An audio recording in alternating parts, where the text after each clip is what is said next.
All right, hello and welcome to our third episode of Conservation Conversations with BirdLife South Africa for 2021. I'm your host, Melissa Whitecross, and I'm streaming to you live from Johannesburg, South Africa. Today is the 2nd of February, and that means that we are celebrating World Wetlands Day, and we'd like to encourage all of our viewers to visit the worldwetlandsday.org website to find out all of the interesting facts and education material on offer from the Convention on Wetlands. It is also the reason that tonight we are bringing you a water-themed webinar in partnership with Rand Water's Waterwise, Johannesburg City Parks and Zoo, and Toyota South Africa, who all make up the Flufftail Festival team. And we're also grateful to Toyota South Africa, who have kindly sponsored tonight's webinar for us. If you'd like to communicate with us this evening, please use the Zoom chat room function, and remember to select all panelists and attendees if you want everyone listening to be able to see your message. Please ask your questions to our speakers using the Q&A box throughout the webinar. And if you're watching us on Facebook Live, you can use the comment feed for your comments and questions. Our speakers will answer these at the end of the webinar. We love hearing from all of you, so let us know that you're tuning in on all major social media channels by using the hashtag #ConservationConversations. If you've missed out on any of our previous episodes, you can catch up with the recordings on the BirdLife South Africa YouTube channel or listen to them via our podcast, available on all major streaming services. We'd like to encourage all of you listening to please visit the YouTube channel and click the subscribe button just to help us grow our support for this webinar content. Now, I'd like to say a personal thank you to each and every one of you who continue to generously donate towards the production of these webinars using our Quicket Donations platform. All you have to do is simply scan the QR code or visit the Conservation Conversations website to find the link for our donations portal. Every single one of your contributions continue to help us keep these talks free for all to learn and enjoy. So thank you to all of you who are generously supporting them despite the tough times that we all find ourselves in.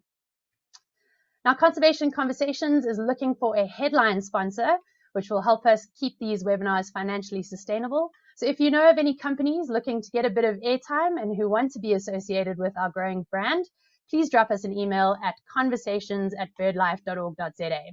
We'd love to hear from you. Given the current state of the coronavirus in South Africa and abroad, BirdLife South Africa has taken the decision to move the 5th Learn About Birds, or LAB conference, onto a virtual platform. The virtual lab will run on 27 and 28 May 2021, and we'll be using the Zoom platform similar to what you're on now to showcase this event. Now, the event is broken into 2 separate sessions. The science lab will be taking place from 8:30 in the morning until 3:30 in the afternoon on each day. And this will be followed by 2 layman's lectures in the evenings, one starting at 5 o'clock and the other starting at 7 o'clock. You can either register for both science and layman's lab, or if you just enjoy this type of webinar setting and would like to only watch the layman's lectures, you can then register for only layman's lab in the evenings. If you'd like to find out more about these events or find out how you register, you can simply visit our BirdLife South Africa website. And if you have any questions, please email them through to lab2021@birdlife.org.za. We're sure that many of you have started to put some work into your 2021 year lists, and we'd like to recommend that you join the South African Listers Club, a hashtag proudly South African community of birders that have seen more than 300 species in our diverse country. With all of these exciting rarities showing up across the country, we're sure to see some movement on these totals in the upcoming weeks. Joining is as simple as typing your name, hometown, and total into the form on the South African Listers Club webpage, which should be on your screen now. And this can be accessed via the Go Birding tab on our website. If you're already a member, remember to update your total regularly via the same link. Now, I'd like to introduce our speakers. Tonight, we welcome Samantha Stelly and Mulalo Mbezi to your screens as they join me in presenting this year's virtual Flufftail Festival to all of you. Now, for those of you who don't know who I am, I'm BirdLife South Africa's Landscape Conservation Program Manager, responsible for overseeing the team of dedicated conservationists working to protect our most threatened terrestrial birds and ecosystems in South Africa. I've got a PhD in savanna ecology from Wits University in Johannesburg, and while I typically host this webinar series, Tonight, I'll also be giving a small presentation as part of BirdLife South Africa's contribution to this year's virtual Flufftail Festival. Joining me tonight and representing Rand Water's Waterwise team is Samantha Stelly. Samantha is a registered environmental scientist with an MSc in Environment, Ecology and Conservation and an MSc in Aquatic Health. She heads up the Waterwise and Research section within the Environmental Management Services Department at Rand Water. And Samantha's role includes coordinating the Waterwise team, whose focus is on researching and developing new strategies for water and environmental conservation, as well as educating the public on water conservation through educational talks, forums, exhibitions, and training sessions. And last but certainly not least, joining us tonight is Mulalo Mbezi of Johannesburg City Parks and Zoo. Mulalo holds an honours degree in environmental sciences from UNIV, and he has 14 years of experience in the aquatics field, 12 of which have been served as part of local government. He's worked for the Department of Water and Sanitation for 2 years, from 2016 to 2018, and Mulalo is also a bioaquatics specialist at Johannesburg City Parks and Zoo.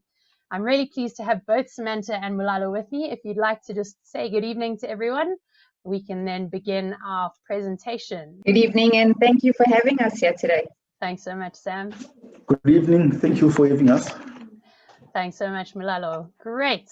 So as we get going with our webinar this evening, I would like to say a big thank you to Toyota South Africa, who is the sponsor of our webinar this evening. So thank you for everything that you do for us. And a big shout out to Karen Strever from Toyota South Africa, who has been a huge supporter of our Flufftail Festival and various other wetland activities at BirdLife South Africa. So tonight is all about the Flufftail Festival. Now, how are we going to run tonight's webinar? I'm going to give you a breakdown of where the Flufftail Festival really came from, showcase a little bit about the history of the event and who all's been involved, and then we're also going to have a look at some of the water birds in South Africa. From there, we're then going to move on to Rand Water section of the talk, and Sam's going to be highlighting some amazing information about South Africa's wetlands. And lastly, we'll move on to Johannesburg City Parks and Zoo, which Mulalo is going to showcase some of the work being done within the Johannesburg area to conserve our wetlands in the urban setting. So buckle your seatbelts, and I hope that everyone enjoys tonight's showcase. So before we begin, we all, I hope by now, know who the critically endangered white-winged flufftail is. This little bird weighs around 7 grams and is critically endangered. So that means that it is very, very near to being extinct. We estimate that there are fewer than 250 birds left within the world, and the reality is that this estimate is very scantily supported by science. Slowly but surely, we are starting to increase our knowledge on the species, and what you see in the middle of the screen there is a habitat suitability model designed by my colleague Robin Culane, and that's really some of the strongest evidence we have for where these birds occur within the African continent. And you can see very much restricted to those high altitude peat-based wetlands across much of Eastern Africa. If we zoom in a little bit, you can see here in Ethiopia, we've done some recent research trying to understand how many breeding birds are left based on nest transects and some habitat suitability modeling. And Robin managed to publish a paper with us last year, which really shows that at an absolute maximum, we have 55 breeding pairs remaining within Ethiopia. So that is hugely concerning. And one of the things we realized when we got there in 2018 was that 2 of the known sites for these birds are no longer suitable. They've been drained completely and are now grasslands, not wetlands anymore. So it's very, very concerning to see what has happened in the last 20 years for the Ethiopian population of white-winged flufftails. But a little bit closer to home, you can see in South Africa, we are getting a much better handle on where the hotspots for these flufftails are. And one of my team members, Dr. Carl Lloyd, is doing an amazing job at moving across South Africa with audio devices and trying to pick up exactly where we still have flufftails taking refuge in these amazing wetlands. So Carl is doing an outstanding job, and we look forward to him coming onto the Conservation Conversations webinar series at a later date and giving you an update. If you didn't manage to watch the white-winged flufftail webinar that took place in July last year, you can hop on over to our YouTube channel and you can go and watch all of the white-winged flufftail webinars that have been posted there to find out a lot more about this amazing little bird. At the moment in South Africa, we estimate that there are fewer than 50 white-winged flufftails in the country, according to our Red Data book. But the reality is that this estimate is very much a guesstimate, and there's still a lot of work to be done in terms of understanding just how many individuals we have left. But Carl is working very hard to get some scientific backing and a realistic population estimate for us. And we wish him the absolute best of luck with that work. Now, I wanted to show a quote of David Attenborough, probably one of the best conservationists in the world today. I'm sure he's no stranger to all of you. But David Attenborough said, "No one will protect what they don't care about. No one will care about what they have never experienced." Now, I'm sure if I asked everybody tuned into this webinar how many of you have actually been able to see a white-winged flufftail, those numbers would be very, very low. And the reality is these birds are extremely elusive, extremely thin on the ground, and they occur in habitats that are quite difficult to get into. So it's definitely a bird that's difficult to raise the profile of because not a lot of people encounter it. It's not like a hardy-dar or common myna where a lot of people are engaging with it on a regular basis. So this view you can see here that Warwick Tarberton managed to capture. For the lucky few who have seen a white-winged flufftail, very often this is the brief glimpse that you get of this bird disappearing off into the reeds or the sedge meadows. So it's definitely a difficult bird to spend a lot of time with, and that's been a challenge for us in terms of trying to raise its profile. So one of the things that we needed to do was to figure out how do we raise awareness about this bird, and what do we do to get people excited and to know about the white-winged flufftail. And so the idea of the Flufftail Festival was born back in 2015.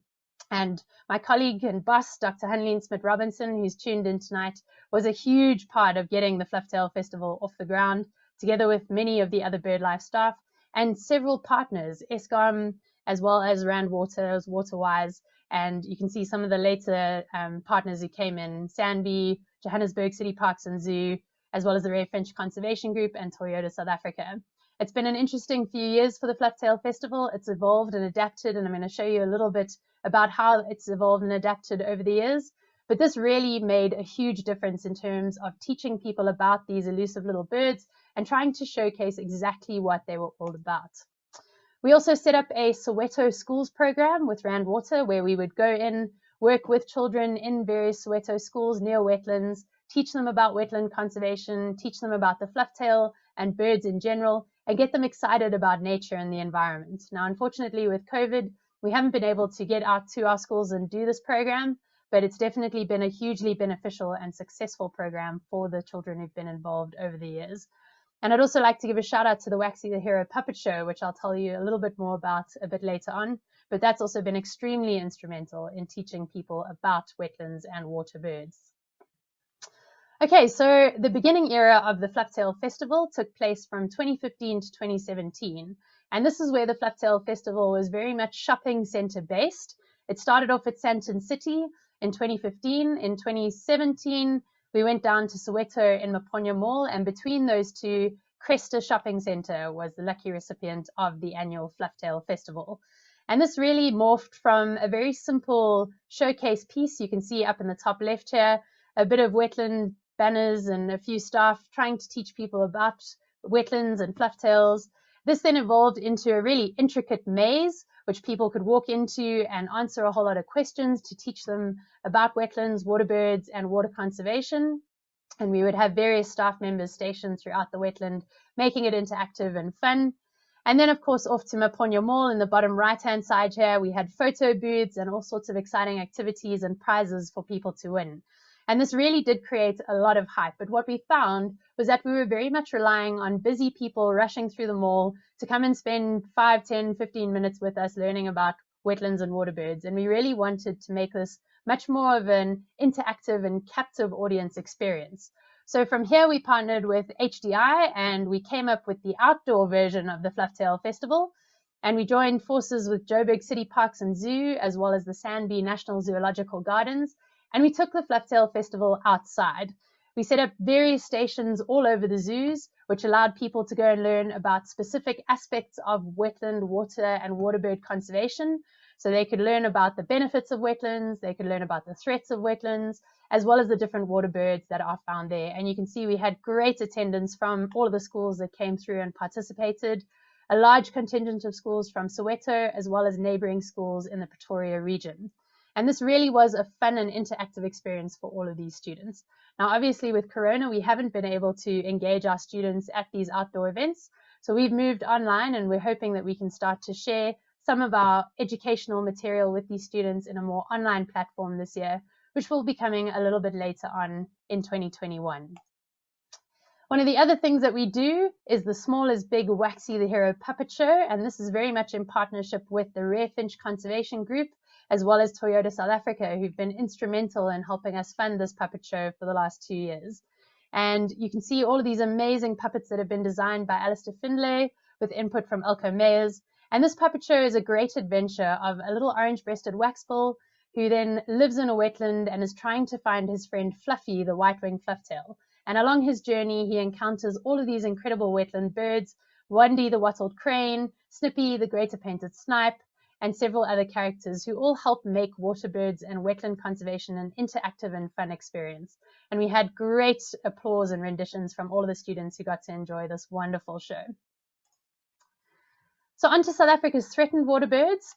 Of the 85 threatened bird species, so those are birds that are listed as endangered, critically endangered, or near threatened and vulnerable. These birds are, there's 20 of them that are specifically waterbirds, and the most threatened of these waterbirds is undoubtedly the white-winged flufftail. You can see there in black, white-winged flufftail, critically endangered, is one of our most threatened birds here in South Africa, if not the world.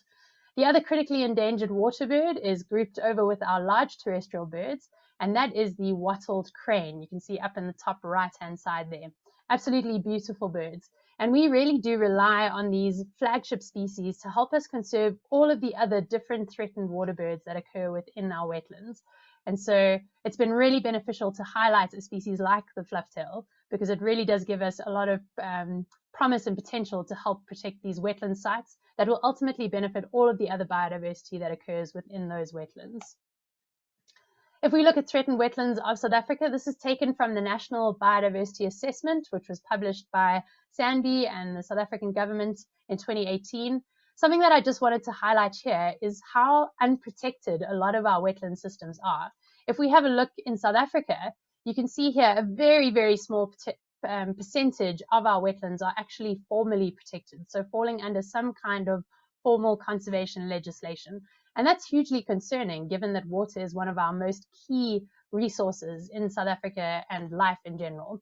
So it's also important to note that in terms of our threat status when it comes to ecosystems, wetlands are one of the most threatened ecosystems in South Africa as well. And I know Sam is going to be telling you a lot more about this, so that's all I'm going to go into for now. In terms of our different wetlands across South Africa, you can see there are all kinds of different wetlands that are found within the country. And we're really lucky to have such a high diversity of these ecosystems, because every single one of these different types of ecosystems hosts unique and different bird species. If you've got your Channel Valley bottom wetlands, you might find white-winged flufftails, versus your estuarine wetlands, where you might find things like your chestnut-banded plovers. So it's really important to take advantage of the diversity of wetlands that we have here in South Africa and to be able to conserve them, because without that conservation, a lot of these wetlands are under threat from things like mining, overgrazing, burning, and bad management practices. So it's really, really important that we protect this diversity of beautiful wetlands. Now, lastly, I'd like to just highlight what BirdLife South Africa is doing to try and conserve these important ecosystems. We've been instrumental in securing over 120,000 hectares of high altitude grasslands, as well as estuaries in the Western Cape. So all different types of wetlands. Our grassland ecosystems host many, many different types of wetlands and are absolutely crucial for conserving those wetland catchment areas. And so we've done an amazing job, as you can see on the screen here, securing areas as big as 61,000 hectares in the Christmasmere region, 24,000 hectares out in the Wilge PE area, so protected environment, and down in the Western Cape, we're busy expanding our estuarine conservation areas from over 30,000 in the Berg River catchment. So we're really, really trying our best through mechanisms like biodiversity stewardship to bring these different ecosystems under conservation, working with private landowners and making sure that these ecosystems remain intact and remain online for our birds and for us, because without our healthy wetland systems, we won't have clean water to drink, and without water, there is no life. So with that, I'm going to hand over to Samantha Stelly. She's going to be taking over from me and leading you through some of the interesting, amazing work that Rand Water is busy doing and some of the wetland information across South Africa. So Sam, over to you. If you'll turn on your camera and unmute your mic, please, and we'll take it from there. Thank you so much. Thanks, Mel. I hope I'm loud and clear. Before I start, I'd like to give a really big thank you to BirdLife SA for giving us the opportunity to present at this webinar. And it's a great pleasure to be here this evening and exciting for us to be able to celebrate our annual Flufftail Festival on World Wetlands Day. So World Wetlands Day is an annual event. It's recognized globally to raise awareness about the vital role that wetlands play for both people and the environment. It was on this day in 1971 that the Convention on Wetlands was ratified in the city of Ramsar in Iran. This year, as you can see, the theme for World Wetlands Day is wetlands and water. This is highlighting wetlands as an important source of fresh water on the planet and the contribution of wetlands to the quantity and quality of fresh water that we receive. As you can see, basically wetlands and water are inseparable. So tonight I'll be giving you a brief glimpse into the current state of our country's wetlands, threats to their health, and their importance to the country and its people. Next slide, please. Having a look at this map here, you can see the vast array of wetlands across the country, and we actually have around 300,000 remaining wetlands. Unfortunately, this is only 50% of the original wetland area in the country.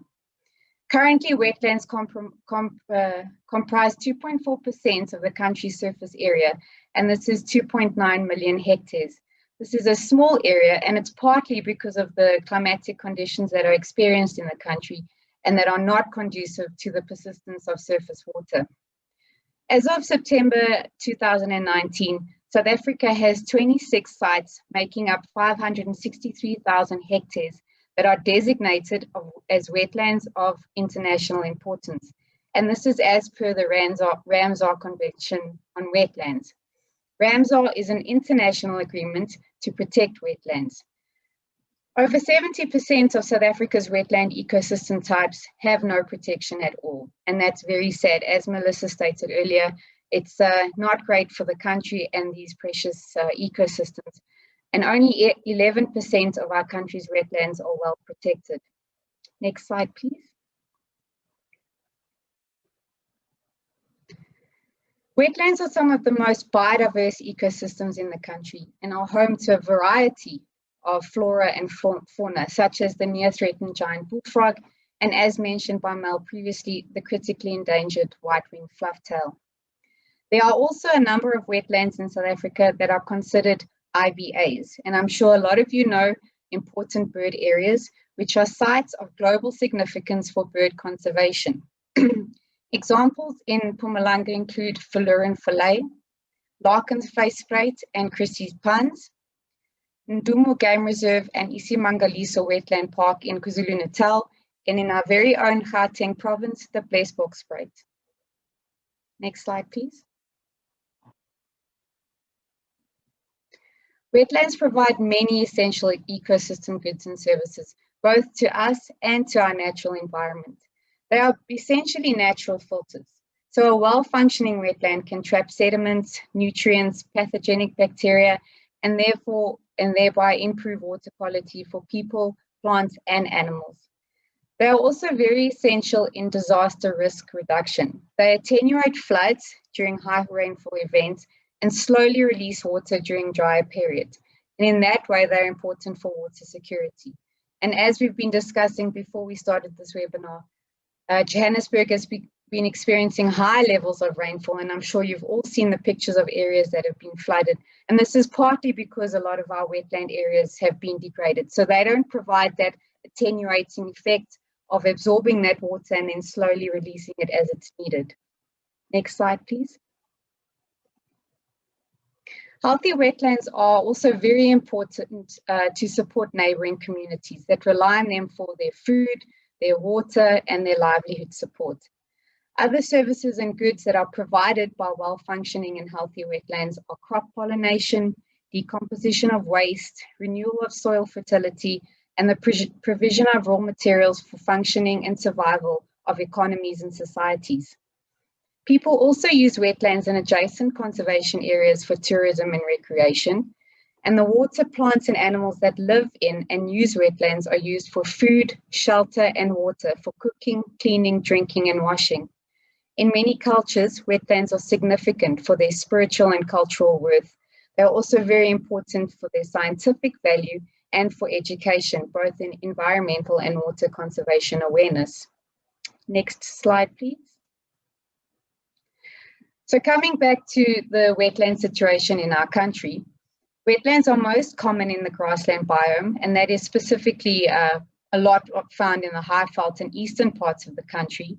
But unfortunately, 35 to 60% of our country's wetlands are severely degraded or have been totally lost.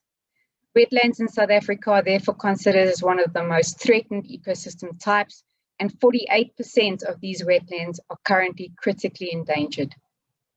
River basins and wetlands in the high-veld provide water for a large amount of the country's domestic, industrial, and agricultural freshwater needs. And unfortunately, it's here on the high-veld that wetlands are most threatened by intensive land use such as agriculture, mining, development, and industrialization. And this results in wetland drainage, eutrophication, inflow of industrial effluent, and AMD effluent contamination. Next slide, please. It is really essential that we start recognizing wetlands for their overall importance in the health of our environment and for our society. So we can look at developing sustainable cities where we focus on various ways of retaining, restoring, and preserving urban wetlands, such as including wetlands in urban land use planning, involving the community in wetland conservation and management, and conserving and restoring existing urban wetlands. Overall, a reduction in water conservation as a whole can play a major role in conserving these precious ecosystems. Next slide. One of the things that we at Waterwise focus on mostly is helping the individual to understand what you can do.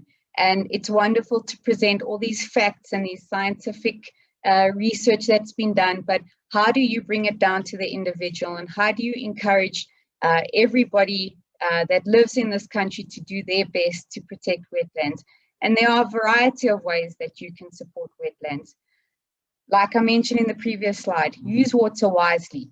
By doing this and reducing your water consumption, you can prevent the increased demand on these freshwater supplies. Support all the wetland conservation initiatives in your areas. And it's really wonderful to see the amount of people that have come here and logged onto this webinar. And it shows that people are really open to supporting environmental conservation.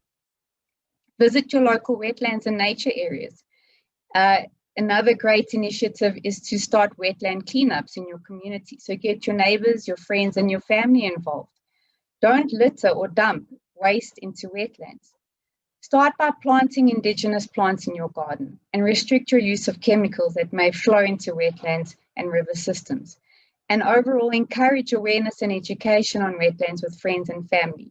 By doing all these things, and these are very little, simple things that you can do, you can contribute and play a large role in conserving our very precious wetland ecosystems. And I think that is everything from my side. Thanks, Mel. Thank you so much, Sam. Mulalo, are you with us? Am I audible? Yes, we can hear you, Mulalo. All right. Thank you. Thank you, everyone. Thank you for the opportunity to present the status of wetland within the city of Johannesburg. As Melissa has indicated, Mulalo, sorry, we're struggling with your audio there. I'm a bioaquatic specialist at the city of Johannesburg, wherein a part of our responsibility or my responsibility. So, yes, this is me. Can you hear me? Yeah, internet is very bad. Can you hear me? We can. It's a little bit broken, Mulalo. Keep going. I'll jump in if you need me to. All right. Okay, thank you. If we can go to the next slide. Yeah, this is going to be my talk, or the table of contents, wherein it will be the background, wherein I'll talk about the KK and the Yaks-Kei wetland system. Secondly, I'll talk about the threats facing the wetland within the city of Johannesburg. Thirdly, I'll talk about a Johannesburg City Parks and Zoo role on wetland conservation. Fourthly, it will be the case study, wherein I'll talk about the Klip River, Klip Spruit catchment project, as well as the Bruma Lake project. Then lastly, it will be the conclusion. Thank you. Next slide. Next slide, please. Let's move forward, Malalo. Can you see it? Malalo, Hello? are you still with us? I don't see the next slide reflecting on my side. Is it not? It's coming and disappearing. All right, yeah, thank you. Yeah, on my background, city of Johannesburg has two catchment areas, which is the Yaks-Kei catchment, which are north flowing rivers, as well as the Klip River, Klip Spruit catchment, which are south flowing rivers. The Klip River wetland is possibly one of the most economical important wetlands in the continent. Apologies, everyone. We seem to be having some technical difficulties with Malalo there. Malalo, I'm just going to jump in and let me know when you get your connection back. So Malalo really wanted to highlight. Are you back? Now it's becoming worse. I don't know. Okay, Malalo, do you want me to just keep going, and then if you'll stick around for the question session? Alrighty. Seems to be having audio there. I'm gonna keep going.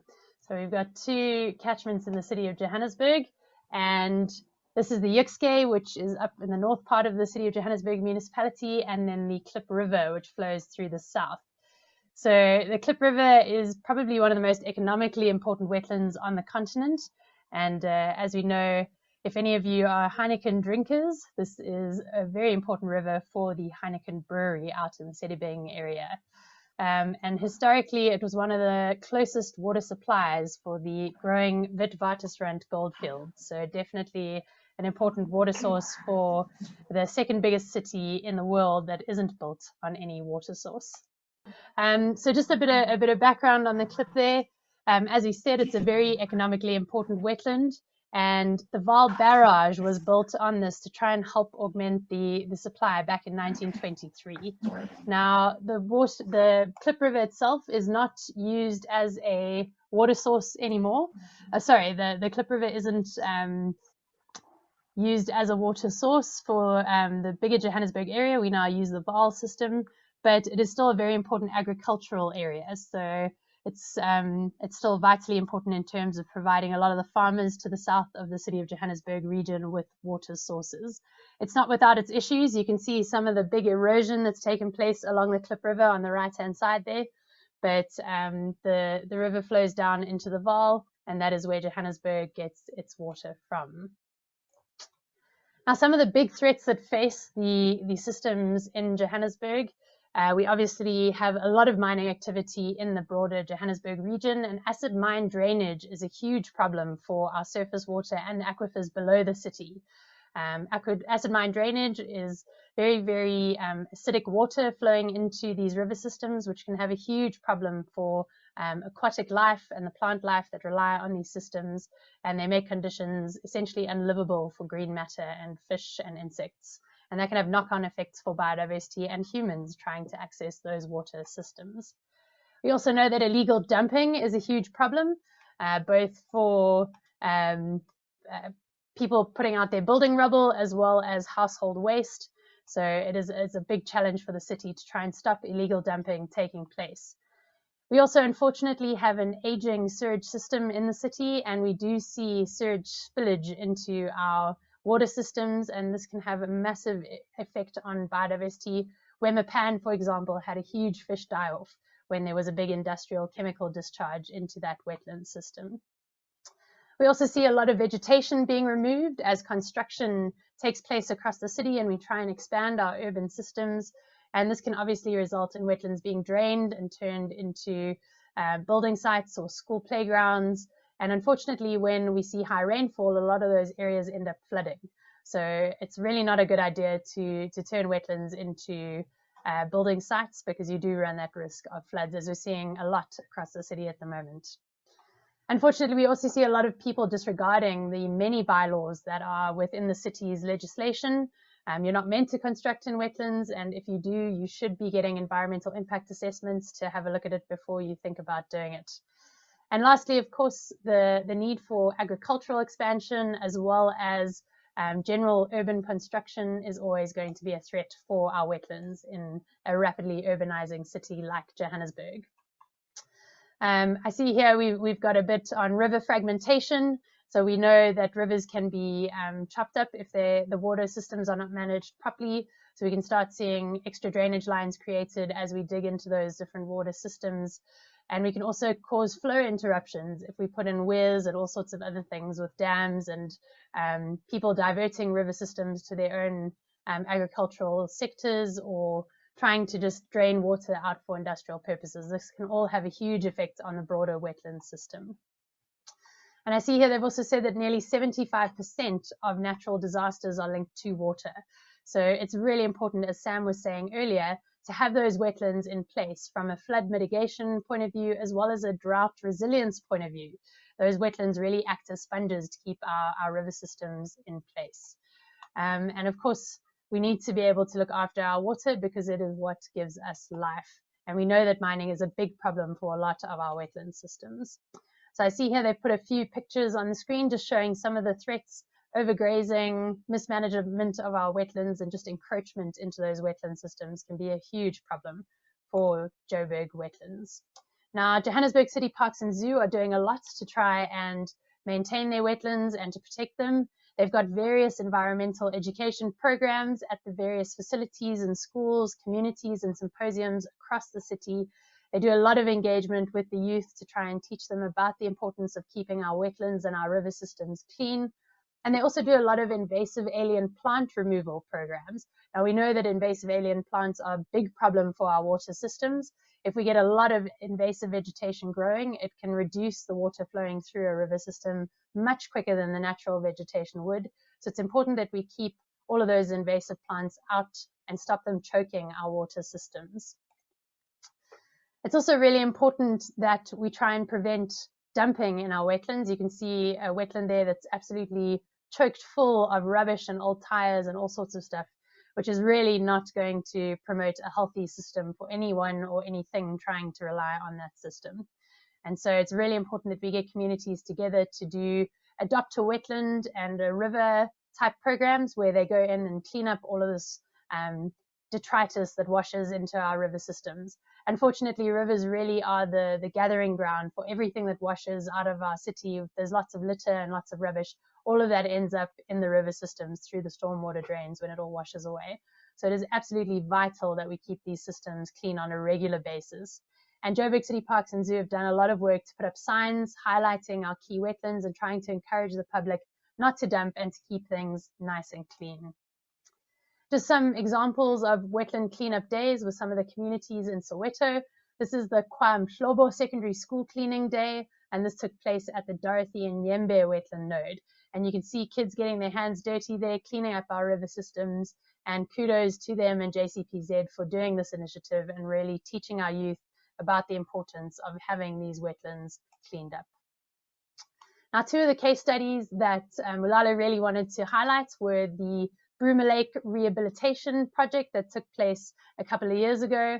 I said to Mulalo when he was preparing this talk, I used to drive past the Broomer Lake every single day on my way to varsity, and it was an absolutely horrible, stinky experience. The dam itself was full of rubbish and really, really polluted. You can see up in the top right-hand side here, nothing could live in that water. It was completely toxic.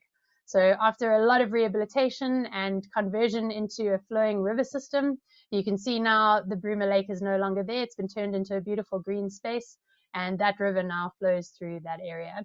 And there's a few mechanisms that have been put in place to try and capture a lot of the rubbish washing into that system, and they really have tried to clean up that area. And you can see a lot more biodiversity starting to flourish and the bird life really returning to that area. So a wonderful example of where good interventions can really help bring back a completely trashed and polluted urban wetland system. The other example here are some of the parks in and around the broader Soweto and southern city of Johannesburg region. These include places like Zola Eco Park, Torkoza Park, as well as Dorothy and Yembe. And this really was an initiative to try and make green spaces and wetlands attractive to the communities to come and use them, train in the fitness gyms that have been built, use some of the cycle tracks and walkways that have been created, and encourage people to value and utilize these green spaces so that they are maintained and kept beautiful and functional for the communities in that southern region of City of Johannesburg. And we absolutely need to make sure that we rehabilitate these wetland spaces, because without that rehabilitation, we're not going to see people utilizing these green spaces and keeping them around for the benefit of all, not just people, but our birds as well. So wonderful to see City of Johannesburg being successful in these rehabilitation projects, and we wish them well as they tackle some of the other wetlands across their municipality, and we hope that other municipalities follow suit and really do prioritize urban wetland conservation. It is critical. So in conclusion, for City of Johannesburg, City Parks and Zoo, we know that if we've got enough water, it'll be a better value for all, and we'll be able to manage our water and wetlands better and help the likes of Rand Water to keep all of our taps flowing with clean, drinkable, usable water. And we really need to stop destroying and start restoring. And as Sam said, there are really small interventions that everybody can do in their daily lives to try and protect our water and our resources. So please do consider what you can do at home. And if you'd like to know more about the kinds of interventions you can do, I highly encourage you to head on over to Rand Water's WaterWise website, and they'll teach you all of the things that you need to know there. Now I'm going to ask Sam and Mulalo, if he's still there, to turn on their videos and just join me for the question session. I'm just going to bring up our closing slides while you all have a look at our closing session there. And just a huge thank you to my co-presenters. I'm sorry that Mulalo's signal didn't hold for us there, but I hope I didn't do too badly with your presentation, Mulalo, and thanks for letting me jump in there. But a big thank you, Sam and Mulalo, for joining me this evening and helping to bring the virtual Flufftail Festival to everyone's screens. I see a couple of people are starting to pull their questions into the question box. And just before we take some of those questions, remember you can write into the Q&A box or into the Zoom chat room or the Facebook Live chat room if you'd like to ask us a few questions about the webinar this evening. And I see Penny Abbott's got one here, and she's saying, are there any simple test kits that a citizen scientist or a member of the public could use to test the water quality in a water source? And Sam, I'm going to ask you to please answer that one for me. Thanks, Mel. I must say that I'm not fully aware of any test kit that can do any accurate water testing. So I would suggest that if people are concerned about water quality, that they get it tested by an accredited lab. My colleague Grant Pearson does water quality testing with schools and universities, so they have cost-effective ways of testing water quality. That's mainly for research projects and the like, but I'm sure they'd be able to assist anybody from the public. But besides that, I'm not aware of any easily available water testing kits. I'm not sure if you know of anything, Melissa. I don't. Mulalo, do you know of any test kits that people could get their hands on? Not sure. I see Mulalo on my screen, but I'm not sure if he's with us.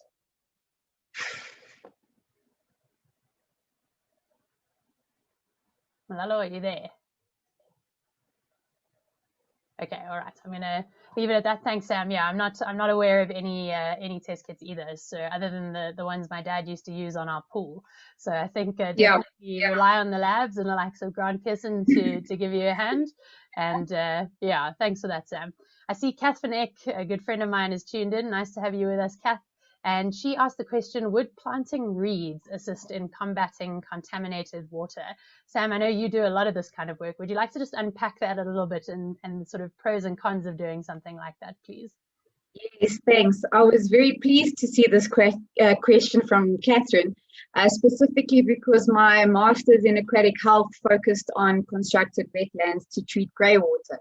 So we try and promote the reuse of grey water, but a lot of people are uncomfortable with the idea of reusing water because of the smell, potential contamination, uncertainty of where it can be used and where it shouldn't be used, storing grey water and that sort of thing. So what we thought about doing is coming up with a clear, simple DIY design for a constructed wetland that people can implement in their yards, in their gardens, in their landscapes. And the idea is to pass grey water through these constructed wetlands so that as it moves through, it gets treated, and the water that comes out the other side is of a suitable quality for irrigating plants in your garden or your landscape. So we designed it, we did our research, and we found that there were definite significant decreases in contaminants in grey water before and after treatment. So that was very positive for us to see.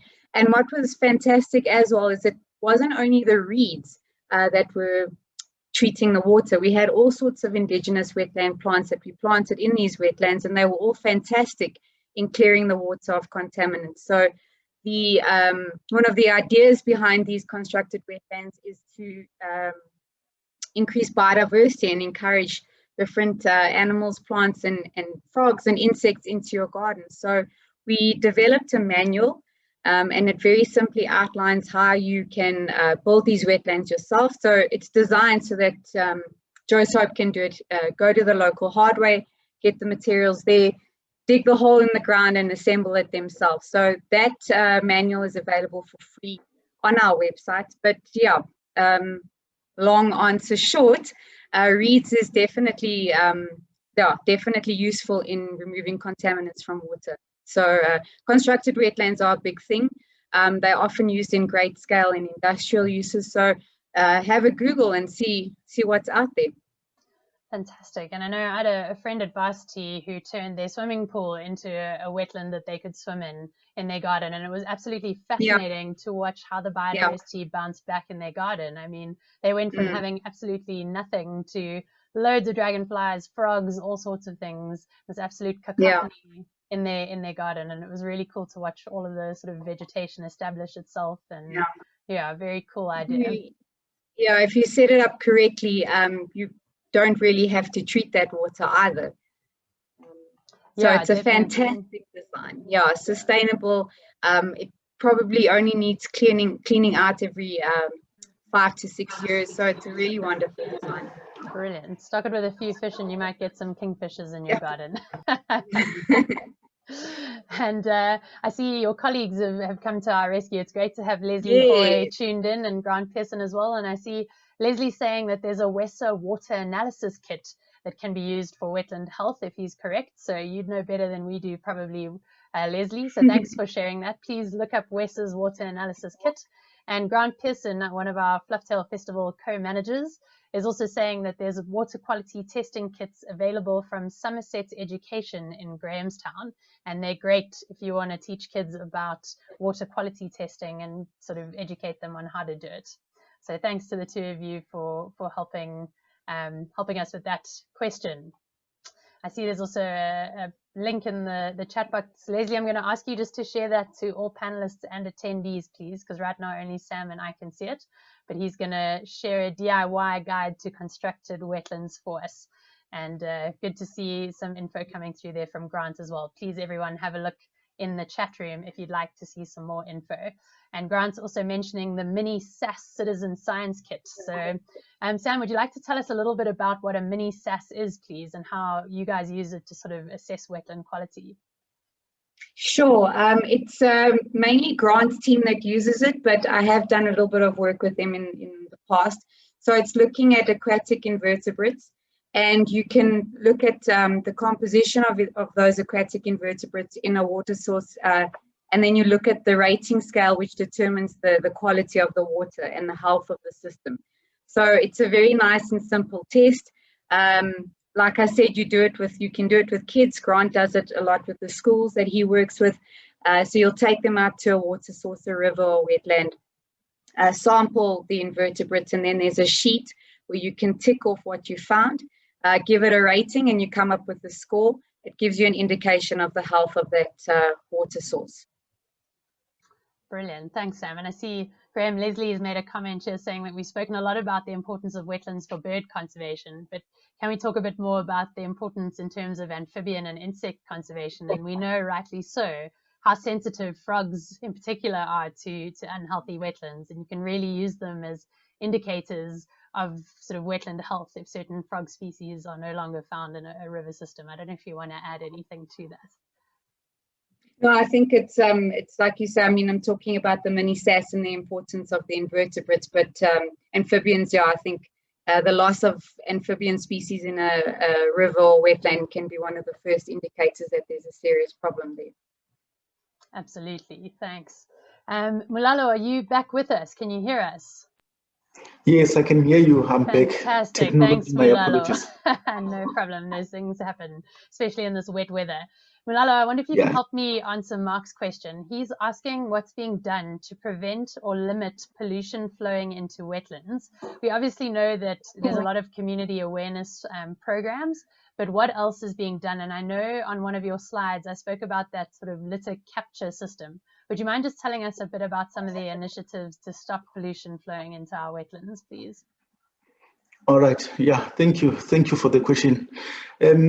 What has been done mainly to stop pollution, as you've indicated, it's mainly the word of mouth, the environmental education, as you have indicated, as well as if it's in case of a spillage, like sewer spillage, it's more of a J Water as an entity, Johannesburg Water, to play their part in terms of fixing their infrastructure with the growing population.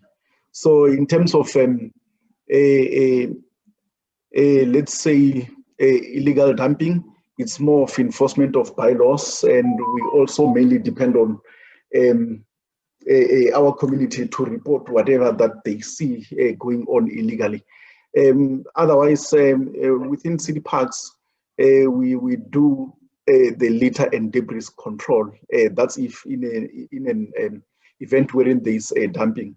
So we do litter and debris control to try and control the pollution into the wetland or the dumping. Thanks so much, Mulalo. Yeah, definitely lots of different initiatives needed for these multiple different threats. And I see we mentioned one of the threats being that of mining, and it's wonderful to see how these webinars are really bringing different stakeholders and role players together. I see Ina Maria Shikongo from Namibia wrote that she's busy trying to fight a US-Canadian company who's looking to frack in the Kavango Basin out in the Okavango Delta. And I see it's great to have Ian Barber, who's one of our partners at the RSPB in the UK and works very closely with some of my colleagues at BirdLife South Africa, tuned in. And Ian's already stepped in and said that they are doing what they can to help, and they are aware of this initiative. So Ina, I hope that you will get in touch with Ian and Bronwyn Marie, who is our IFI program manager, and we'll be speaking on this webinar series a bit later in the series. But good to see that these webinars are providing a platform for all of us to engage and try and conserve our wetlands, not just here in South Africa, but further afield as well. So thanks so much for tuning in there. I see we've also got a question here from Grace talking about flufftails, and she's saying, would it not be great to capture a few breeding pairs and increase the numbers in captivity? Now, Grace, this is actually something we were looking at doing as BirdLife South Africa a couple of years ago, and we raised a bit of money towards it. And subsequent to us kind of committing to doing that captive breeding program, we established the BirdLife South Africa rallied survey technique, which allows us to monitor these birds in the field without having to take them out of their natural setting. And so using this series of camera traps and acoustic devices, we're starting to learn a lot more about the way that they breed and how they utilize the habitat and the environment. And we figured this was more beneficial on a large scale to conserve the species than it would have been to pull a few individuals into captivity and to breed them without really understanding the habitat requirements that they need to ultimately release them. So it's definitely something that we have looked at as BirdLife South Africa, but for now, our biggest concern is to try and conserve what few wetlands do still remain and are available to these birds. And as I said, my colleague, Dr. Carl Lloyd, is doing amazing, amazing work in trying to understand exactly where white-winged flufftails still occur. And it's definitely some exciting research that he'll be sharing with you guys hopefully later on this year an update on the white-winged flufftail project and what he's learned over this last breeding season. So for now, we're not going to be pulling any individuals in from captivity. And then I see here Rainier mentioning that no one's mentioned Nailsflay. Rainier, just before the talk, we had a few people saying that Nailsflay is one of their favorite wetlands. It is absolutely one of my favorite places to be. And I believe it is flooding at the moment. So if you are in reach of Nailsflay Nature Reserve in southern Limpopo, I would highly, highly recommend getting yourself up there. I think there's very good chances of things like striped crakes and all sorts of rare birds showing up with this influx of water. So I'd absolutely recommend going, spending time at Nailsflay Nature Reserve if you have not managed to get there yet. And I see here we've got a message from Rosalind saying that David Lindley will be able to share a WESA simple test kit, and they do share under the ShareNet umbrella. So if you are interested in getting a water test kit, WESA seems to be the place to go. And thanks everybody who has shared those sentiments there. All right, I see we are pretty much at 8 o'clock. Sam and Mulalo, I want to say a huge thank you to both of you for joining us on this virtual Flufftail Festival. It's a little bit different to what we normally do as the Flufftail Festival team, but it's been absolutely wonderful joining all of our Conservation Conversations viewers from around the world and across South Africa and sharing the message of water birds, wetland and water conservation with all of you on this International Wetlands Day. So a massive thank you, Sam, to you, and Mulalo as well. Thank you guys for joining us tonight. And I don't know if you have any parting words you'd like to share with everyone before I stick on the music and let it play out tonight. Yes, just briefly, thanks, Mel. I just wanted to thank you once again and BirdLife SA for giving us this opportunity. It's always wonderful to be able to get our message of waterwise across. And I think this is a fantastic platform. It's something that we haven't worked with yet. And I think in light of COVID, we were worried about how we were going to get this Flufftail Festival going and to get the message of wetlands out there. And I think this has been absolutely amazing. And yeah, thank you so much for having us. Thanks so much, Sam. Mulalo, any last sentiments before we close? Yeah, just to thank the opportunity given to City of Johannesburg to showcase what we're doing. Again, apologies on to the technology. However, you did carry that out very well. Thank you very much, and thank you to everyone for listening to us and sparing your time with us. Thank you. Thank you so much, Mulalo. And once again, a massive thank you to Karen Strever and Toyota South Africa for their support of this webinar tonight. We wouldn't be here without them. So thank you to Toyota South Africa for helping us showcase the wonder that is water, wetlands, and water birds. From us as the Flufftail Festival team tonight and Conservation Conversations, keep those eyes on the skies, keep enjoying those birds, keep safe, everybody. And we will see you again, same time, same place next week, Tuesday. Look after yourselves and good night.